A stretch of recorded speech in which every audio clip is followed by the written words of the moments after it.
O podcast que você ouve agora é uma produção da Central 3.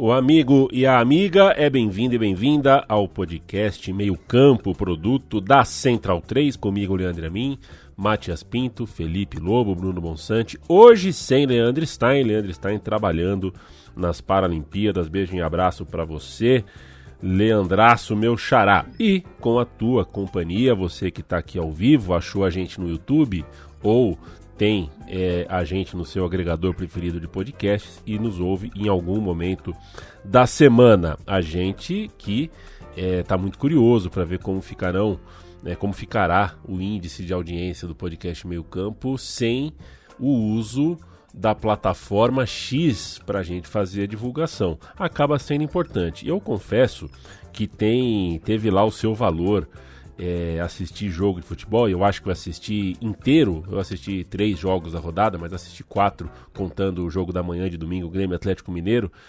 e os jogos acabaram e eu não rebati o que vi com torcedores, influencers, jornalistas no Twitter, e acabou sendo uma boa experiência há alguns anos que isso não acontecia.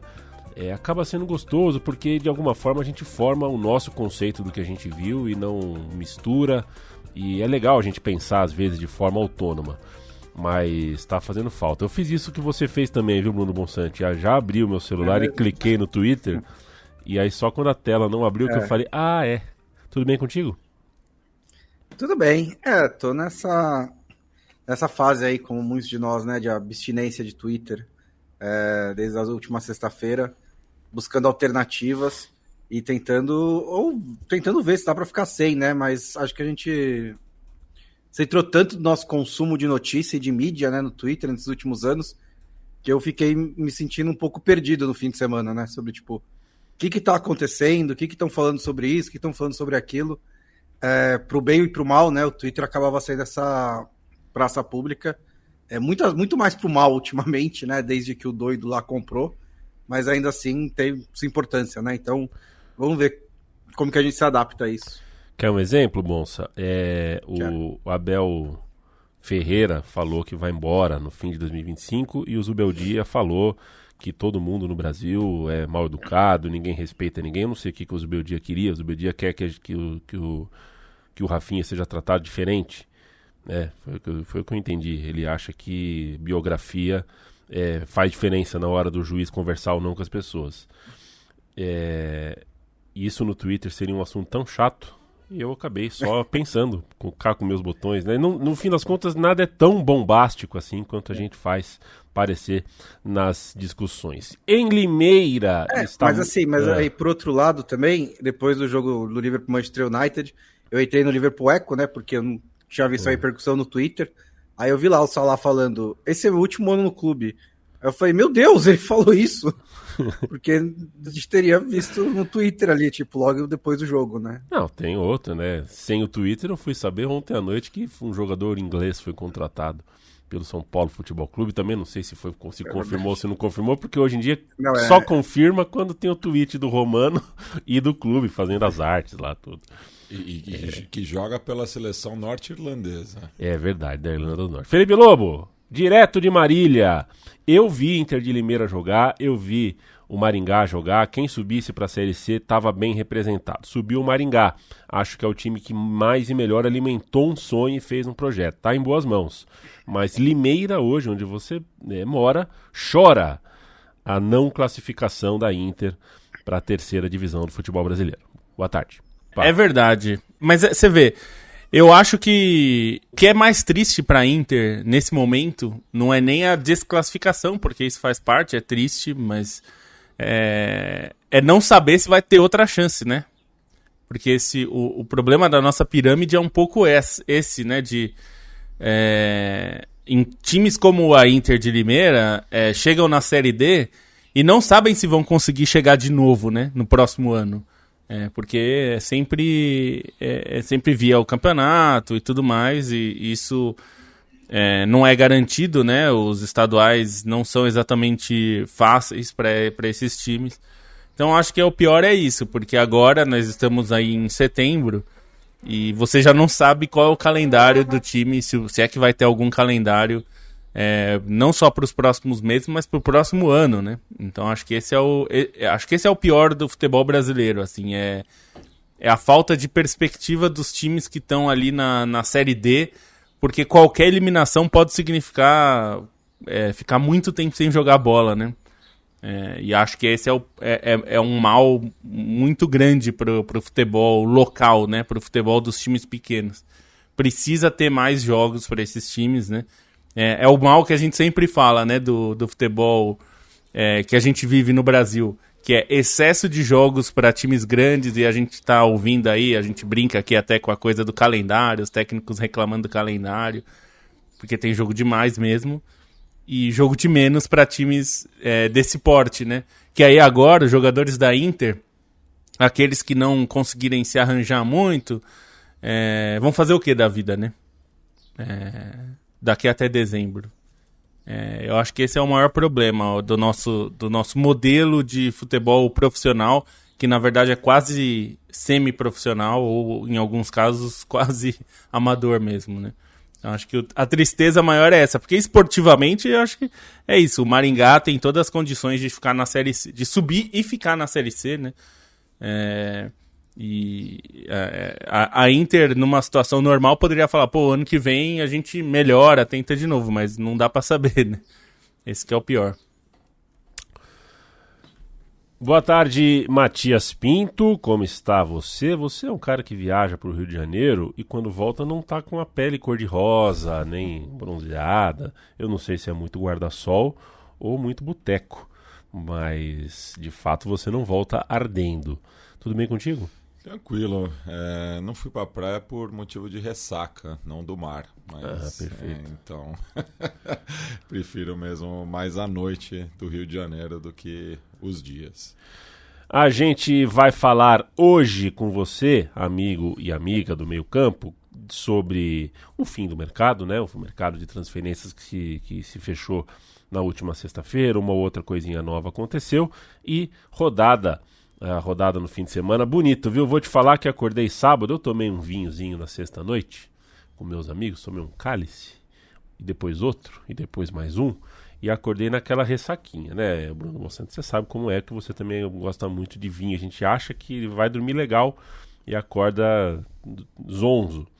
E assisti todo o pré-match, né, as pessoas chegando no estádio do Everton, pirei, fiquei 25 minutos brisando, vendo o pessoal chegando no Goodson Park, nem narração tinha, aquela transmissão da Star Plus ainda.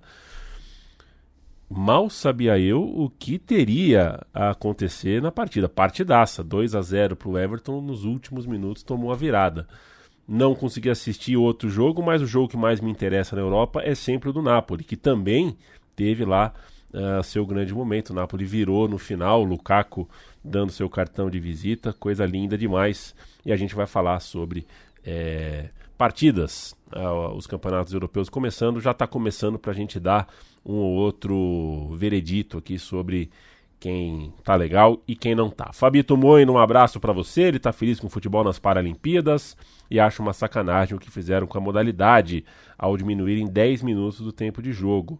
Não sabia que isso tinha acontecido. Mike Costa, sempre presente, o moço de Minas Gerais, boa tarde, já deixando meu like, valeu companheiro. Ele lembra que o Twitter era de fato uma boa ferramenta, mas não dá para desconsiderar o chorume lá apresentado. Gladson Rafael Nascimento, sempre com as informações da Suburbana Paranaense. Final, jogo de ida, Novo Mundo 0, Pilarzinho 1. Sábado que vem tem o jogo da volta. O Pilarzinho está na frente e vai jogar em casa. O Bortolugava estará pequeno para tanta gente. Quero foto, Gladson. Matheus Vieira, um abraço. Luciano Costa, José Sobreira, Pedro Halpe, Cecília Madeira, um abraço para você também. E o Pedro Hall pergunta para mim, Eagles ou Packers? Pedro Halpe, eu tomo o maior cuidado do mundo para respeitar quem gosta de futebol americano, porque eu quero respeitar as pessoas. Eu tô no mundo para respeitar as pessoas. Se eu para respeitar as pessoas, eu pego um foguete e vou pro espaço. E a verdade é que sempre que eu conversei com fãs de futebol americano, sempre foram muito legais comigo, sempre nunca quiseram cagar regra na minha cabeça, sempre foi muito de boa. Talvez eu tenha dado sorte, claro, mas a gente teve programa, até podcast na Central 3 sobre futebol americano. Eu tenho muitos amigos, amigas que estão felizes com futebol americano, mas para mim, futebol americano, futebol gaélico, futebol australiano, aquele esporte que vai para a próxima Olimpíada, como é que joga? Lacrosse, para mim é a mesma coisa, são esportes excêntricos de países excêntricos. Não tenho preferência nem pelo Eagles, nem pelo Packers. Fica um abraço pro amigo Eduardo Zolim, que é corintiano e torcedor do Eagles, então tá feliz da vida. Tinha uma banda chamada Eagles que era também. Média, né? Eagles, uma grande banda média que tinha. Uma banda média. Uma banda muito média. Ô Bruno Bonsante, vai lá, mercado, fechou. O Sterling, por exemplo, foi uma notícia de fim de mercado. O cara vai jogar no Arsenal. Esse tem um currículo grandíssimo, mas já há algum tempo está devendo alguma coisa. E o Chelsea, que tem agora Jadon Sancho. O Chelsea que já teve Sterling, agora tem o Sancho. Passa o olho aí para mim. O Sterling está construindo uma carreira, né, bastante acidentada, né? Eu acho que é uma ótima carreira. Ele fez muitos gols pela Premier League. Ele é um dos atacantes mais produtivos da Premier League nos últimos 10 anos. Mas alguma coisa impede ele de ter essa sequência, né, desde que ele saiu do Manchester City, desde o final da passagem dele pelo Manchester City, né? Nos últimos 2 anos ali, ele passou algum tempo no banco, entrava de vez em quando, não era exatamente titular absoluto. Mas ele é um jogador de altíssima qualidade, ele tem muita experiência, né? E o elenco do Arsenal é um elenco que tem muitos jovens, e é um elenco que tem também, não necessariamente falta de gols, mas você não tem um centroavante que centraliza esses gols, né? Ainda o principal é o Gabriel Jesus, o Havertz joga de falso 9, nenhum dos dois faz 30 gols por temporada. Então, quanto mais gols você conseguir encontrar, né, fora ali da camisa 9, melhor. E para jogador de lado de campo, o Sterling é um dos que mais entrega gols. Ele é um Trossard bem melhorado, por exemplo. Então, acho que o Arsenal aproveitou uma oportunidade de mercado ali para ter uma peça a mais, né, para ter um elemento a mais. E aí o Sterling aproveitou para sair da bagunça que é o Chelsea, né? Porque eu realmente... É difícil você entender por que você... Eu entendo do ponto de vista da idade, né? Você trocar o Sterling pelo Sancho, por exemplo, né? O Sancho é muito mais jovem, ele pode dar valor de revenda depois, ele pode se desenvolver, tanto faz. Mas, assim, trocar um pelo outro, que foi efetivamente o que o Chelsea acabou fazendo, pro agora não faz muito sentido, né? O Sterling é um jogador melhor, acho que ainda nesse momento, do que o Sancho, por mais que o Sancho tenha se recuperado um pouco no empréstimo pro Borussia Dortmund.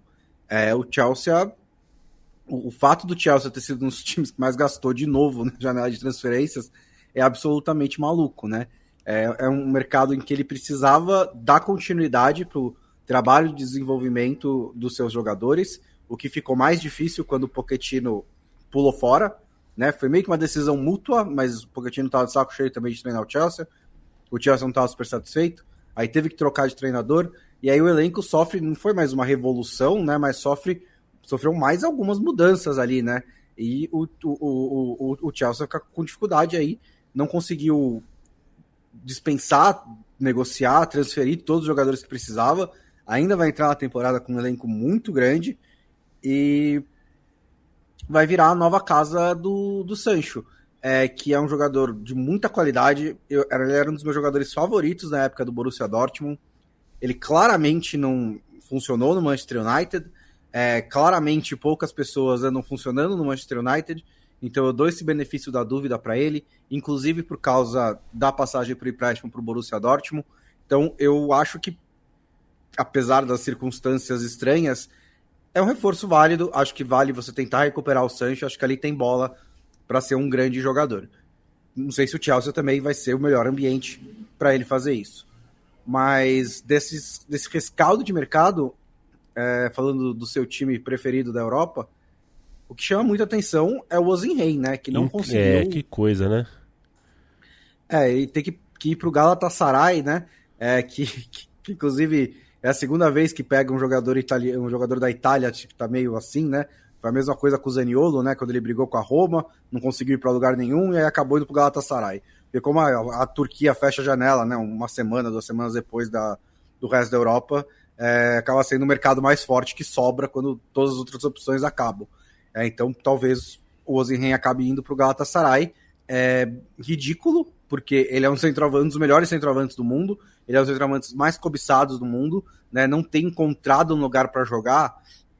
Ao mesmo tempo, acho que um atestado da inflação do mercado, que a gente já falou bastante várias vezes, né? Porque assim, teve questões financeiras ali que impediram, né? Senão vários clubes poderiam ter levado o Osimhen, e da condução do negócio, né? Da condução da novela entre o Napoli, entre o Osimhen. O Osimhen, um ano atrás, era o grande herói, lado do Kvaratskhelia, né? Um dos heróis do Scudetto do Napoli, e a relação sim, se deteriorou tão rapidamente com o clube que chegou a essa situação em que não dá para o Osimhen simplesmente continuar no clube, né?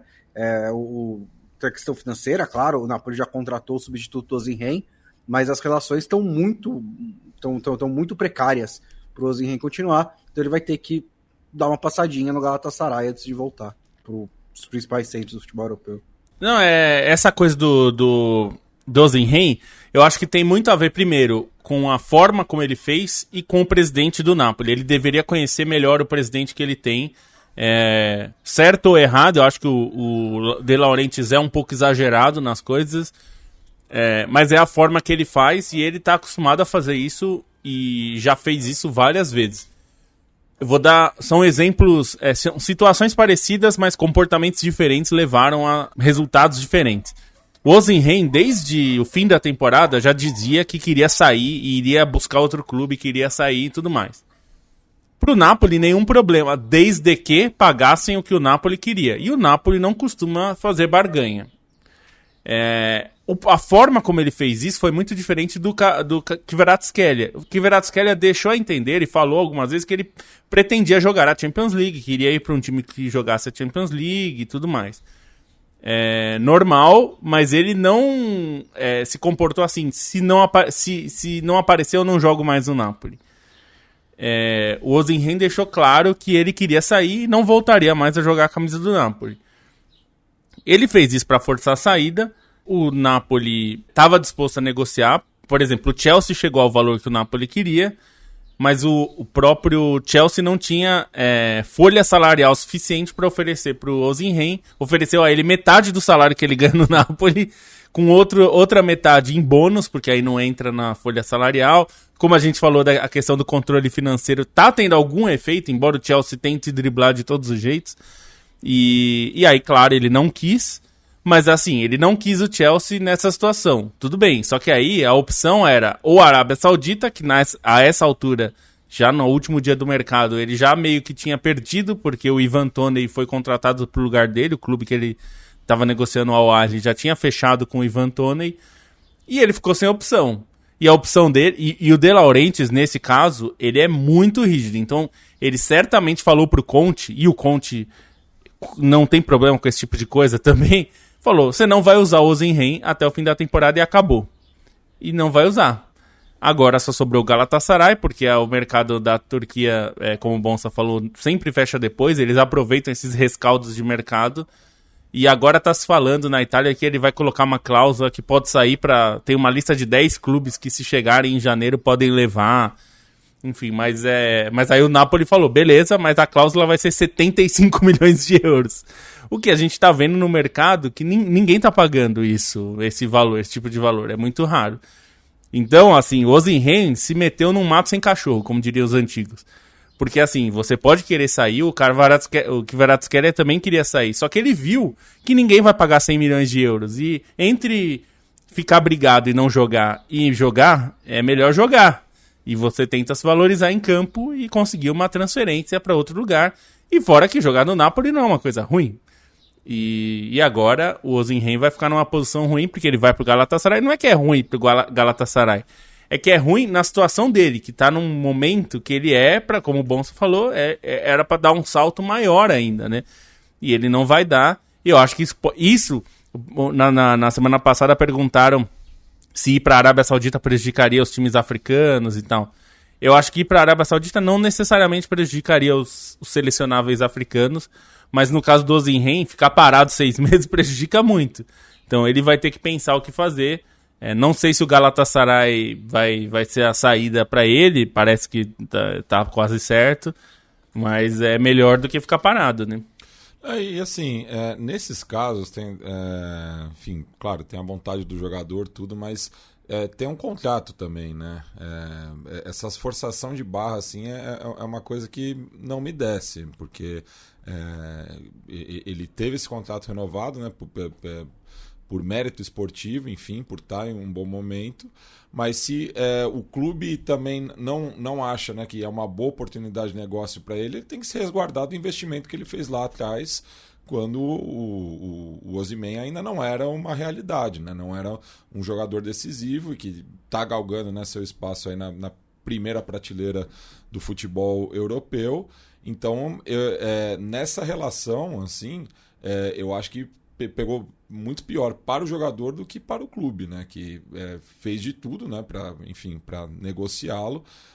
Não conseguiu, porque o Osimhen também colocou, né, os valores muito acima do que eu acho que ele vale. Ele tentou aumentar, né, o seu poder de barganha, não conseguiu. E tem esse desfecho triste, né, de uma história bonita, recente, né, que ele construiu no Napoli. Acho que sai muito queimado do clube. Bom, já saiu o Higuaín, já saiu o Cavani, já saiu o Lavezzi, já saiu até o Insigne. O Osimhen desses é o único que sai com o Scudetto. Isso Hamsik também. Hamsik, isso ninguém tira dele. Mas eu acho um pouco preocupante. É um pouco por ele, é um pouco pelo staff dele. Não sei quem é o protagonista intelectual de tanta dificuldade em se negociar contrato, em se forçar, não negociar contrato, mas em manter o contrato que está negociado e assinado, pactuado.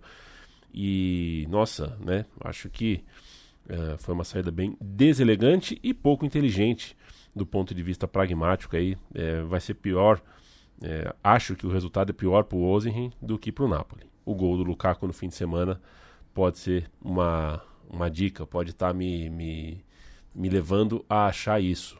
A gente vai ter que ver o que vai ser da temporada, mas não achei bonita a saída do Osimhen. A Cecília Madeira diz aqui que está até agora pensando na expulsão do Reis. Não sei se você não viu, Matias, mas aconteceu o seguinte: o Reis, falta na linha de fundo.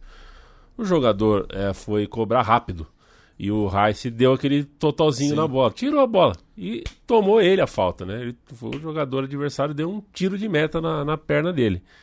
O juiz, no Brasil, o juiz daria amarelo para os dois, né? Tomaria sermão dos 22 jogadores, mas o juiz não deu bola para qualquer tipo de reclamação ali. O jogador do Brighton não foi punido e o Reis tomou. Era o segundo amarelo. Era o segundo, ele já tinha amarelo, tomou o segundo amarelo e acabou expulso. Esse é um dos destaques da semana. O Arsenal está derrotado em casa pelo Brighton. Empatou, né? Perdeu pontos em casa. E quem está derrotado, e aí vem a primeira linha da nossa rodadona de fim de semana, é o Leverkusen. Acabou a invencibilidade do Bayer Leverkusen, a espera do ônibus, né? O paradoxo da espera do ônibus. Quanto mais a gente espera, mais próximo está de chegar. Mas eu achei que na segunda rodada foi um pouco cedo demais, talvez sinal amarelo para o Leverkusen. Tudo bem, perdeu para o Leipzig, que é também um cachorro grande, mas tá aí, perdeu 3-2, uma virada espetacular, diga-se de passagem. Pois é, né? Demorou, né, uma temporada inteira, né, para perder na Alemanha, né? A única derrota do Leverkusen na temporada que passou foi para a Atalanta, né, na final da Europa League, mas teve, né, esse tropeço em casa, né, ainda mais saindo na frente. Foi uma virada tremenda, né, do Leipzig, que é um time, né, competitivo, mas também acaba perdendo o fôlego, né, acaba perdendo o gás, diriam os outros, mas está aí, né, entre os 3 líderes momentâneos, né, da Bundesliga, e o que mais surpreende é o Heidenheim, né, que tem um saldo melhor, né, venceu na estreia o recém-promovido São Paulo, agora ganhou em casa do Augsburg, tem 6 gols feitos, nenhum tomado, um desempenho impressionante, e o Bayern de Munique também se fez forte nesse começo de temporada, também está com 100% ao lado dos outros clubes citados.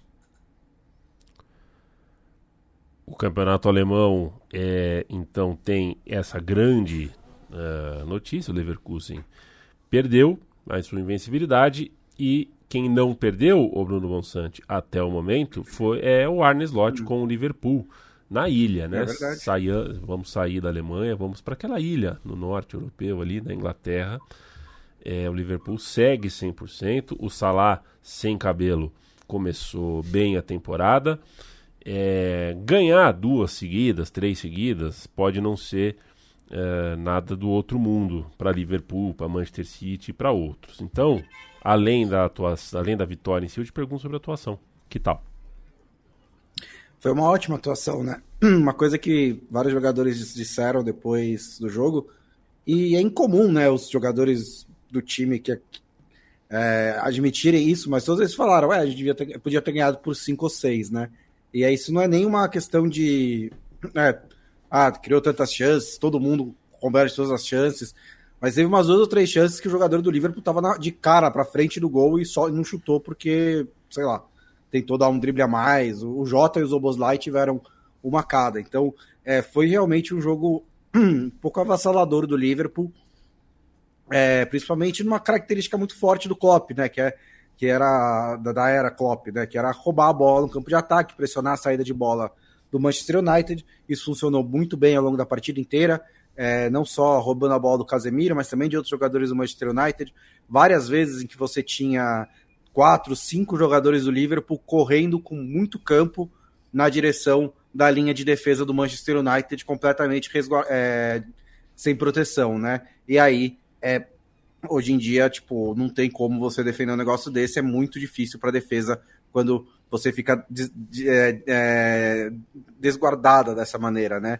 E o Liverpool aproveitou muito isso.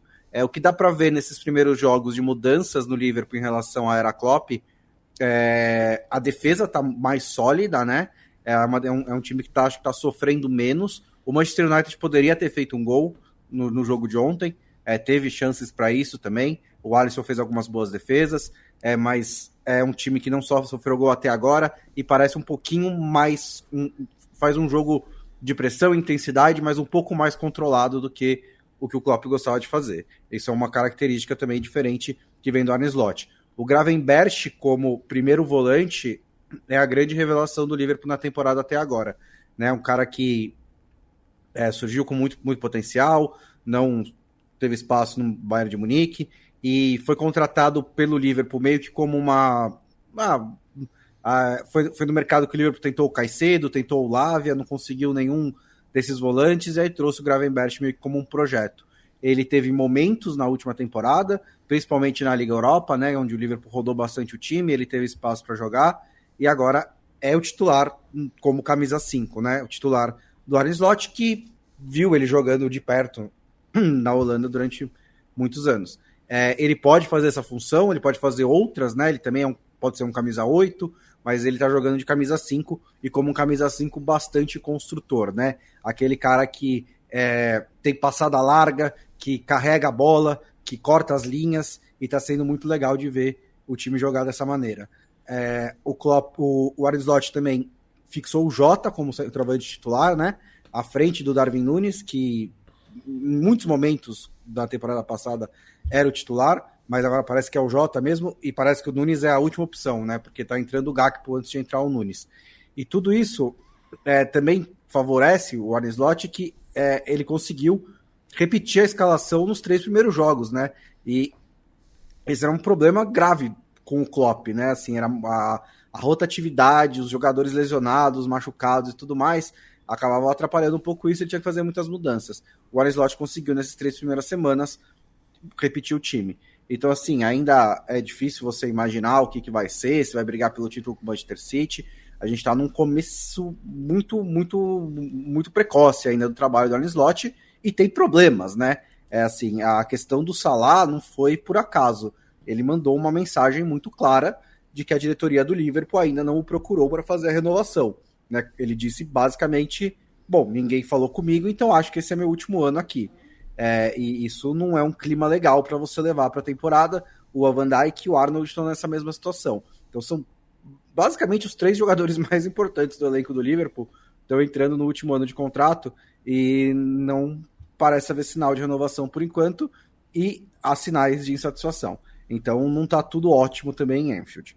Por outro lado, em comparação ao Manchester United, está bem melhor, né? Porque acho que a questão com o Manchester United é aquela que o Yamin disse, né? De ficar tirando água e nunca sair, né? E de ficar trocando água e um eterno dia da marmota, porque levar uma pancada do Liverpool dessa maneira não é a primeira dos últimos anos, né? Não é a primeira com o Ten Hag. E para o torcedor do Manchester United, eu imagino como deve ser desesperador achar que vai, né? E aí chega no jogo contra o Liverpool e aí, pum, mesma coisa de novo. O Liverpool é muito superior. O problema não é perder do Liverpool, o problema é que a quantidade de jogos em que o Liverpool tem se mostrado muito superior ao Manchester United é gigantesca, né? E não só o Liverpool, mas é que o caso desse jogo, né, foi contra o Liverpool. E aí você pega os gastos dos 2 times, né? O Liverpool foi fazer uma contratação de oportunidade no fim da janela. O Manchester United gastou 200 milhões de euros de novo. E aí e continua gastando toda a janela. E eu até gostei mais dos reforços dessa. Mas eu sempre disse também que eles só iam ser bons se o clube parasse de ser um cemitério de jogador. Só que o começo dessa temporada, e não dá para dizer que não parou, mas está exatamente igual ao que era a temporada passada, né? O Manchester United ganhou um jogo, jogando mal, contra o Wolverhampton na primeira rodada. Não gostei do jogo da atuação do Manchester United. Perde do Brighton e leva uma pancada do Liverpool em casa. É exatamente a irregularidade, exatamente a falta de futebol, quase exatamente com os mesmos erros que você via na temporada passada. O Ten Hag pode falar que ele tá vendo evolução, que não é o mesmo time, que tá melhorando. Tá, tudo bem, mas a gente não tá vendo esse resultado em campo.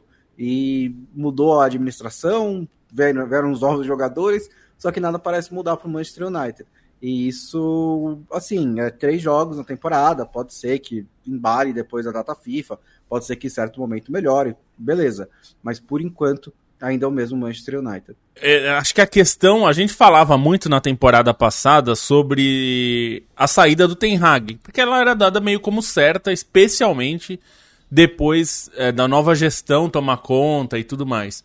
Foi uma surpresa para nós e para muita gente que o Ten Hag foi mantido. E a minha dúvida sempre foi, será que essa é a melhor opção depois do que a gente viu? Porque assim, a primeira temporada dele foi boa, a segunda foi muito ruim, mas o problema não é só que a temporada foi ruim. Os sinais que ela deu foram muito, muito piores do que os resultados. Porque os resultados foram ruins, o United tem resultados ruins faz pelo menos uns 8 anos. Mas da temporada passada não só foi muito ruim, mas a sensação era de que o time não tinha nada para resgatar, nada. Não tinha um caminho, não era assim, faltam jogadores, não falta. Falta, alguns jogadores não estão rendendo o suficiente, não é só isso. Faltava tudo, basicamente. O United não tinha nada. E o problema é que teve uma boa estreia, inclusive o Casemiro foi muito bem, mas a sensação é que o Liverpool estava jogando contra, sei lá, o Crystal Palace. Não era contra o Manchester United, que é não só o seu maior rival, como um dos grandes clubes da Inglaterra e o clube mais rico da Inglaterra. O bom Savir e Mesh lembra isso aqui, eu vou lembrar também. O Manchester United só se compara em arrecadação comercial, não estou nem falando só de direitos de TV, porque direito de TV é muito grande para outros ingleses também. Mas o Manchester United tem uma capacidade de arrecadação comercial, inclusive de patrocínios, mas não só de patrocínios, em outras áreas comerciais, que é comparável ao Real Madrid e Barcelona. A gente está falando de clubes que sozinhos eles conseguem vender muita coisa, assim, do seu nome, né, com o seu nome. Algo que nenhum time inglês consegue fazer, nem o Liverpool. E eles, então, assim, é muito importante lembrar que o Manchester United não só gasta muito dinheiro, como arrecada muito e continua sendo esse clube horroroso, né, em termos de desempenho mesmo. A gente não vê nada. Acho que essa é a maior preocupação para a gestão do Manchester United, porque talvez eles tenham tomado uma decisão ruim, só que aí é aquele negócio. Eu não manteria o Ten Hag, mas agora que manteve, também não sei se adianta pensar em demitir na segunda rodada. Acho que agora que você manteve, acho que o ideal, não sei se é o ideal, mas assim, acho que o possível é você tentar minimizar os problemas até o fim da temporada e já trabalhar para a próxima temporada ter algo melhor. Eu não acho que demitir no meio da temporada vai resolver muita coisa. Agora, é um problema que o time vai ter. A gente sabe que dá para recuperar muita coisa. Não acho que é o fim de feira, tem muito campeonato, mas vai precisar melhorar muita coisa. E acho que o Casemiro foi muito criticado e ele foi mal no jogo, mas ele é um bode expiatório fácil, porque a imprensa inglesa não gostou da contratação dele, porque ele realmente custou muito caro. Não sei se deveria ter pago tudo isso na época, mas ele tá longe de ser o problema, assim. Não é que se tirar o Casemiro, inclusive ele sai no intervalo, não é que se não jogar o Casemiro, o Manchester United vai jogar muita bola. Também acho que a gente não pode atrair, tentar atalhos, né? O Rashford, por exemplo, não tá jogando nada também, mas também não acho que se tirar o Rashford vai resolver. Não é essa a questão, não é uma questão individual, é uma questão coletiva. E acho que isso diz muito mais sobre o United do que qualquer outra coisa. A gente acompanhou também um show do Rafinha pelo Barcelona, o Mbappé. O Ancelotti elogiou o Vini Júnior, né? O Vini Júnior deu a bola para o Mbappé cobrar o pênalti. O Mbappé precisava fazer o seu gol. Se existe o conceito, será, de Sazica na França? Como é que seria o Sazica na França? Deve ter, né? Deve ter. Deve ter. E o Mbappé é um cobrador melhor que o Vinícius, né? Eu acho que o Mbappé talvez seja um dos melhores do mundo, né? Quem bate pênalti do jeito que ele bateu na final da Copa, eu acho que poucos podem bater daquele jeito na final. Bater mais de uma vez, inclusive, e em todas elas bateu de uma forma que, assim, nenhum goleiro pega. Isso é uma coisa de poucos, né? Eu acho que ele hoje talvez ele seja um dos melhores batedores do mundo nisso. Aprendeu com o Neymar, né? Veja bem. Neymar que... Não, ele é bom batedor, Neymar, mas o Mbappé é melhor. A César o que é de César, né? A regra bateu lá na Suíça, tiveram que mudar a regra da cobrança em pênalti, porque o Neymar reinventou a paradinha. Que era meio sacanagem, era sacanagem aquilo, né? O Rogério Ceni caiu na paradinha do Neymar umas 30 vezes. O Neymar ia bater, o goleiro caía, rolava pro outro lado. Depois o Neymar reaprendeu a bater pênalti do jeito dele, uma cobrança que o Gabigol também bate muito bem assim, embora o Pedro seja mais efetivo do que o Gabigol, a cobrança do Gabigol é muito difícil de pegar, muito particular, né? O Gabigol realmente desloca, nem bate com força na bola, e o Neymar fazia isso. O Mbappé bate forte na bola, é um pênalti forte, é uma pedrada. Muito mais semelhante, para falar de Paris Saint-Germain, de gente que jogou com o Mbappé no Paris Saint-Germain, é muito mais possível que o Mbappé tenha aprendido algo com o Cavani do que com o Neymar, porque o pênalti do Cavani também é assim, é pancada na bola. Ô Matias, diga lá. A gente ainda vai passar pela Espanha, então, como eu disse, vamos falar um pouquinho do futebol italiano, falar um pouquinho melhor sobre o que o Lukaku fez na sua estreia pelo Napoli, mas a gente teve na última sexta-feira sorteio para a Champions League, os confrontos e tudo mais, e a Europa me aparece com uma solução que me parece razoável. Preço limite, teto de preço para a torcida que viaja. Não faz muito tempo a gente viu a torcida do Colônia na Inglaterra protestando, a gente vê a torcida inglesa protestando também quando tem que sair, e torcidas de times que vêm de longe, né? De repente um time da Sérvia que tem que jogar na Inglaterra tem que praticar um preço absurdo. Agora a gente tem um teto de preço para que um torcedor da Romênia não tenha que pagar em libra um valor de Premier League para ver o seu time. Pois é, né? Definiu aí 60 euros, 50 libras e 50 centavos e 66 dólares e 43 centavos, né? Só a título de comparação, Yamin, por favor, no Uruguai, nas oitavas de final entre Nacional e São Paulo, o ingresso para a torcida visitante estava 50 dólares. Oitavas de final da Libertadores. Enfim... eu acho uma medida correta, assim, né? E eu acho que isso tem que ser adotado por todos os campeonatos, porque não tem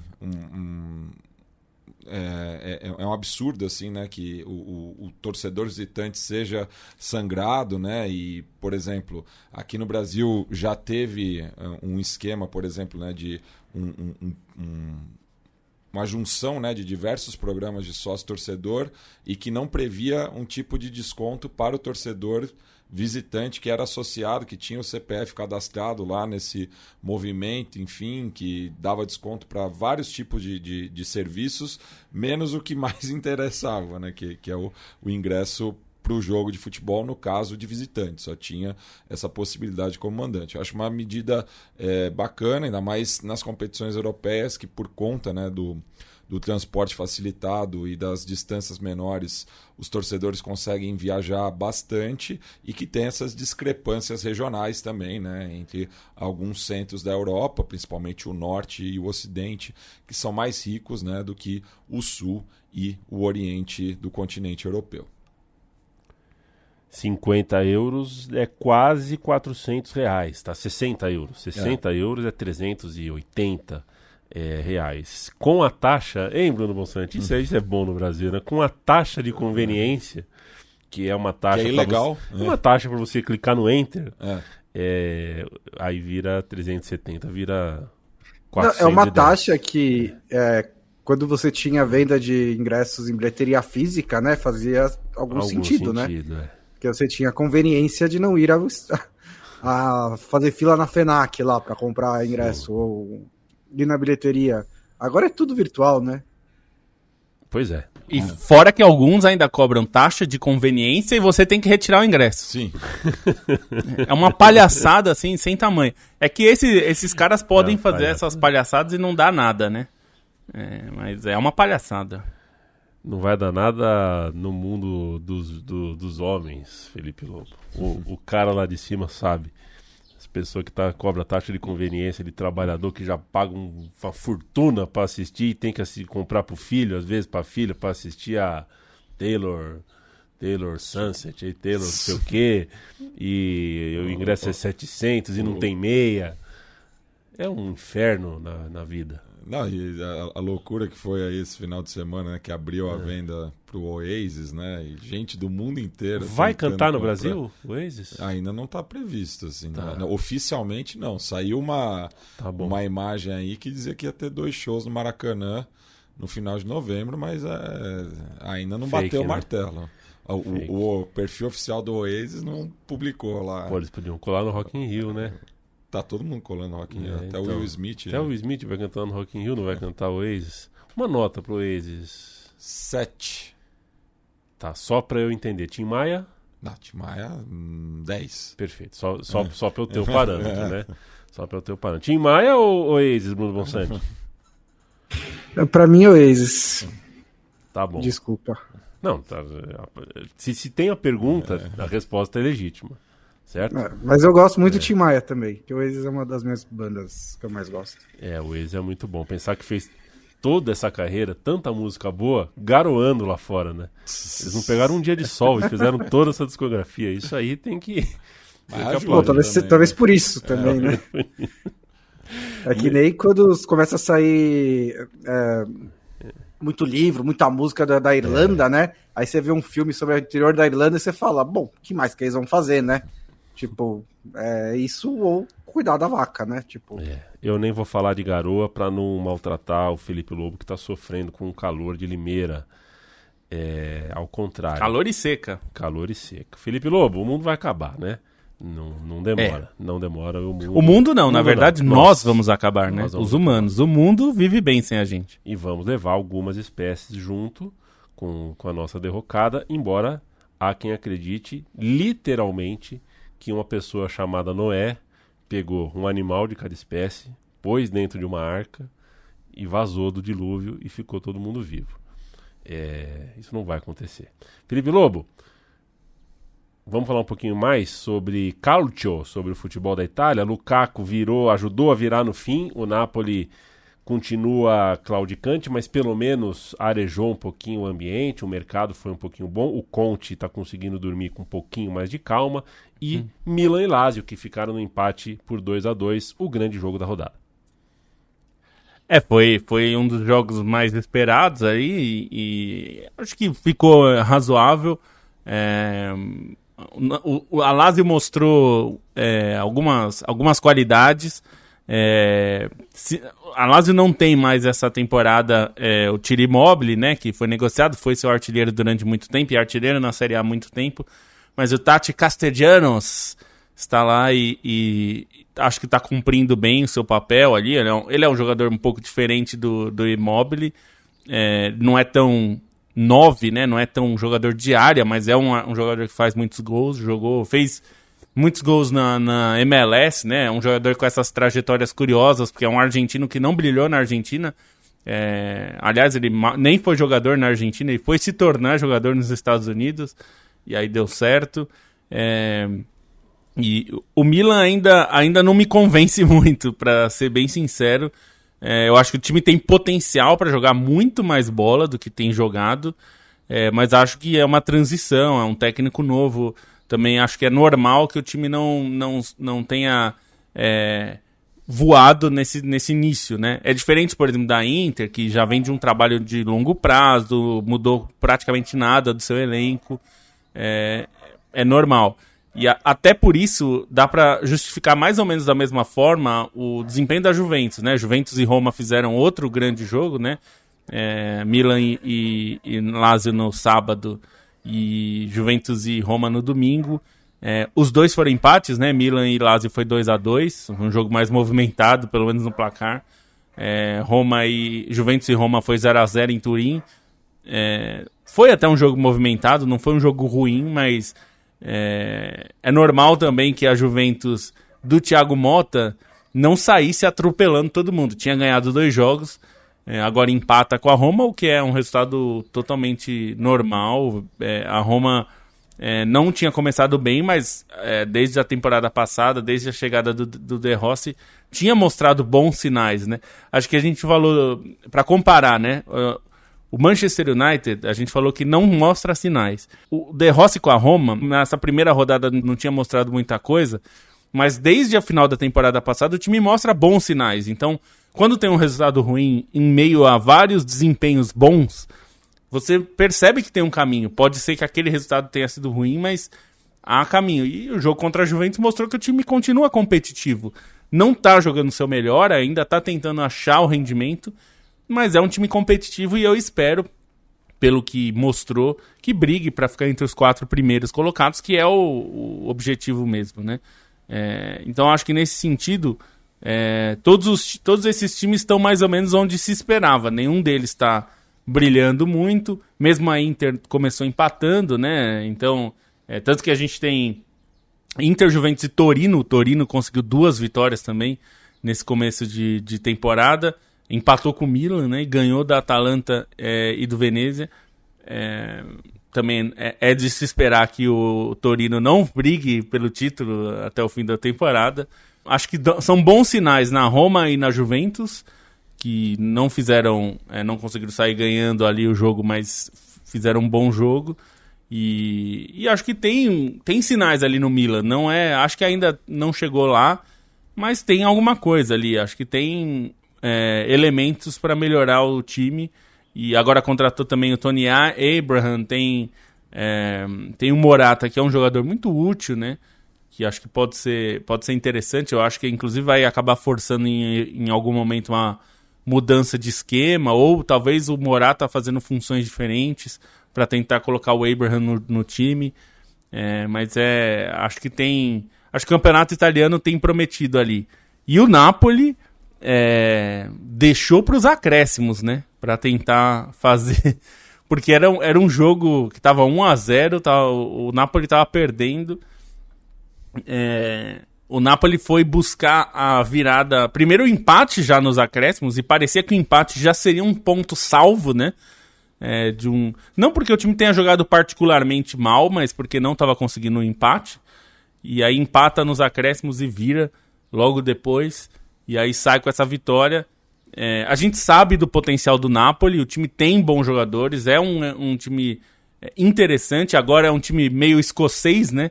E acho que os dois jogadores que chegaram escoceses e o técnico Antônio Conte têm uma característica que devem fazer do Napoli um time ainda mais trabalhador, principalmente nesse setor de meio campo. Eu espero que seja um desses times que mastiga os times no meio campo. Os times do Conte costumam fazer isso, né?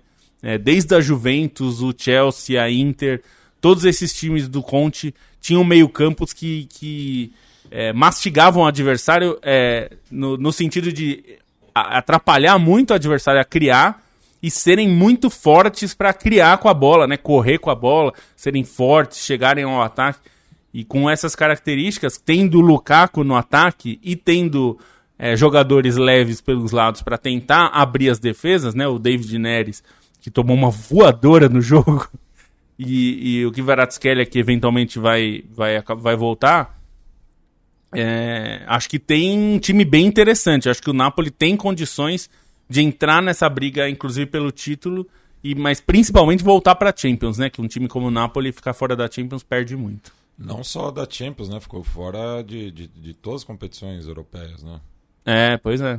Ficou fora de competições europeias. O que nesse momento, na temporada seguinte, é muito ruim em termos financeiros, mas é muito bom em termos de calendário, né? O time vai se dedicar como os outros não conseguem, né? E o David Neres, né, que em 2 jogos já tem 2 assistências, não jogou nem 45 minutos, né, já está se adaptando muito bem, mas teve um episódio infeliz, né, que acabou sendo assaltado na saída do jogo. Relógio... Era o relógio. Era como diria um outro jogador brasileiro, era um apartamento, né? Famoso 2 caras numa moto, né? Porque a descrição era 2 caras em cima de uma moto. Era literalmente isso. Então, um trauma paulistano, né? Não sei se em outras cidades tem esse trauma. Em São Paulo tem muito esse trauma, né? Do 2 caras numa moto. Principalmente de noite. Principalmente de noite. Lamento muito. Roubaram coisa pior do técnico Spalletti, né? Roubaram o Fiat. Na verdade, não é que roubaram o Fiat do Spalletti. Sequestraram. E só devolveriam se ele fosse campeão. Ou algo do Inclusive... tipo. Não, se ele saísse, né? Se ele saísse. É que ele acabou sendo campeão, mas o pedido era pra que ele saísse. Cara teimoso, hein? Inclusive, quando eu tava em Nápoles, né? E aí, quando eu chamei um táxi do hotel pro aeroporto, e era um Fiat Panda. E eram as 4 horas da manhã. E aí eu fui puxar papo com o motorista e falei, é um Fiat Panda, que nem o de Spalletti, né? E aí ele fez, que nem o de Spalletti. Eu falei, Pegou no nervo, hein? Pegou no nervo. Essa aí pegou no nervo. As pessoas Mas você conseguiu falar italiano lá, Bonsa? Ativou o seu DNA, é isso? Ativei um pouco. Às vezes eu ficava um pouco ofendido, porque eu começava a falar italiano e a pessoa falava... a pessoa me mandava inglês no meio, tipo, esquece, você não tá conseguindo. Vamos facilitar as coisas. Eu falava, não tava indo tão mal assim, né? Mas no fim, eu consegui falar um pouquinho. Até porque o idioma principal lá é o napolitano, né? Então, tem essa dificuldade. Em Nápoles deve ser mais difícil mesmo. O Wagner Cavalcante pediu uma nota pro Will Smith. Pra mim, 7, cara. 7. Prefiro como ator. Não, eu nem sei dizer. Eu conheço uma música dele como cantor. Pra mim, ele é um ator.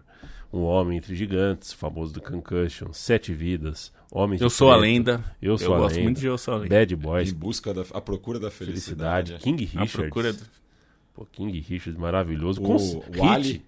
O Muhammad Ali, Hit, o Conselheiro Amoroso, impressionante, filmaço. E Um Maluco no Pedaço. Né? Um Maluco no Pedaço, que eu também nunca assisti.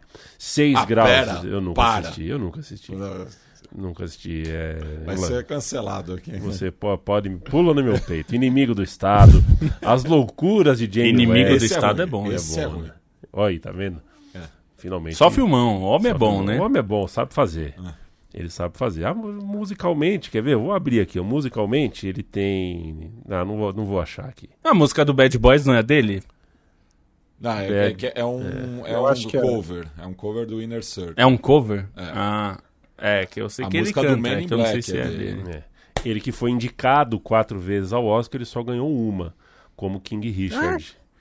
Ele perdeu como Muhammad Ali, perdeu em The Pursuit of Happiness e foi indicado 2 vezes como King Richard, melhor filme. Perdeu, mas ele ganhou como melhor ator.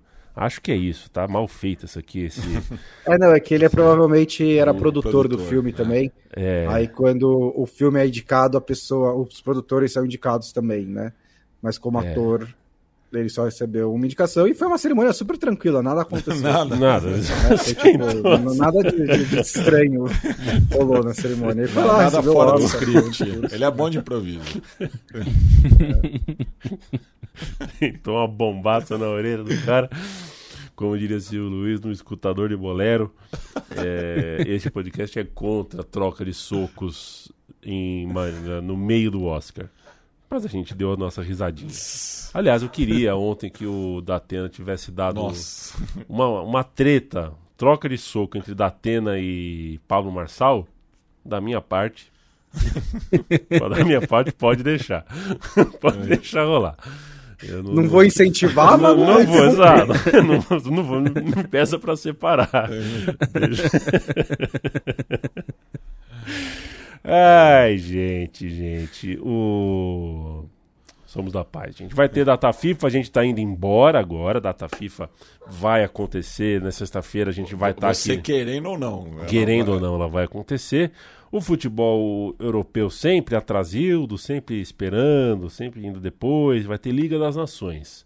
Então não vai ter o Galvão Bueno, dinamarquês, falando já é Copa do Mundo, amigo. Ainda não é. Mas na Ásia, na América do Sul, pelo mundo a gente vai ter eliminatórias da Copa. Eu gosto. Quem não gosta, espera acabar. Porque da mesma forma que chega, acaba. E vai longe. Vai longe. Rumo a 2026 nos Estados Unidos, no México e no Canadá, cidade onde mora a irmã de Matias Pinto. Beijo pra você, Matias. Beijo. Então temos rodada da Conmebol nessa quinta e sexta-feira, né? A gente evidentemente vai trazer um panorama melhor na segunda-feira, porque não gravaremos depois, né, de Brasil e Equador às 10 horas da noite de sexta-feira. Jogo esse que será no Couto Pereira, né? O Brasil voltando aí à capital paranaense. E temos também um duelo interessante entre Argentina e Chile, né, que tem uma rivalidade futebolística recente muito forte, né, por conta das 2 Copas Américas perdidas na década passada.